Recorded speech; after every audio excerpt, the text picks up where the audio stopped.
I started to get them more frequently, and that really took a toll on my emotions because I didn't understand what it was. I didn't understand what was going on. So naturally I felt really awful because I felt completely out of control. I didn't know why it was happening.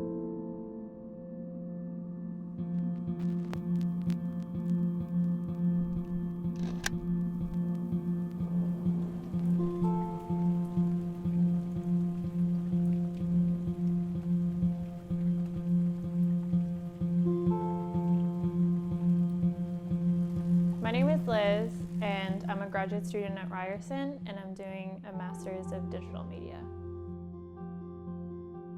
We have really cool class discussions when it comes down to it. A lot of the lectures are flipped classrooms, so we do readings beforehand, or there will be a group of students selected to kind of lead the class. And so we get to really bounce ideas off each other and talk about really, really interesting things in the media world and the internet world and where it's going. And it's so, so fascinating and inspiring. So when I think about the first time I experienced anxiety, I think about the first time that I started having panic attacks. So that happened right before I started my undergrad. I started to get them more frequently, and that really took a toll on my emotions because I didn't understand what it was. I didn't understand what was going on. So naturally I felt really awful because I felt completely out of control. I didn't know why it was happening. And because I felt like I was out of control, I felt like I was a terrible person for not being able to control my emotions or when I would have a panic attack or why it was happening. So my self-esteem and my confidence just got so, so bad. And then that combined with school and grades and then the pressures there was a really, really terrible combination. I was in a really dark place. I considered myself suicidal for those first 2 years.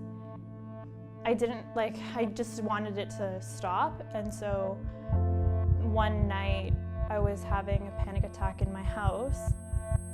And I just remember once it had finished, I decided to get up and go to my mom and tell her that I wanted to go to the emergency room because I didn't know what else to do. And I knew I needed the help, or I knew I needed to do something because I couldn't take it anymore. I went to the emergency room twice. They let me go home both times. But they did put me into their kind of triage system. So I started seeing a social worker that went to that hospital, and then she put me into a cognitive behavioral therapy program, and it was 10 weeks. It was a really amazing experience because I learned so much about what anxiety was and about thoughts and how thoughts affect your mood. And it completely changed my world because all of a sudden I would feel a certain way and I would be okay with it. And I would know why I would feel that way. Or at least I would be able to work through something to get me feeling a little bit better. There were things that I could do, there were things I could control. And the uncontrollable things like emotions weren't this terrifying, awful thing. So when I went back to school in third year, I was really looking for a place of ongoing support. So I was looking for something within the Ryerson community that I could join, or people I could talk to who maybe had similar experiences, and there was nothing there. So I emailed the program coordinator of the health promotion department at Ryerson, and she connected me with another student who was looking to start a mental health student group on campus. And then together we created SMASH, which is Students for Mental Awareness, Support, and Health. And I don't know, from there I've just really been trying to connect with people who have had similar experiences, or kind of grew this passion for understanding mental health and also helping people people who might have been going through the same thing I was in first year.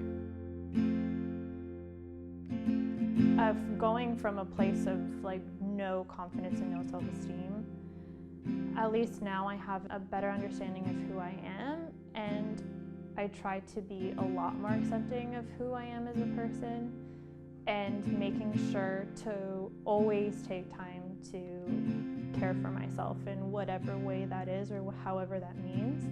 And I think that's a huge difference from then and now.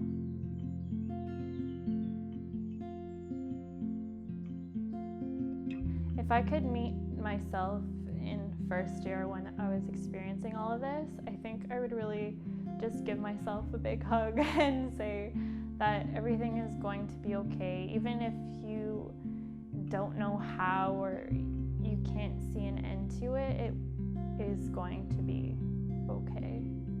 Always take care of yourself and always make sure that you are safe. That means that you have the ability to access help, then definitely go for it, because you never know where that could take you.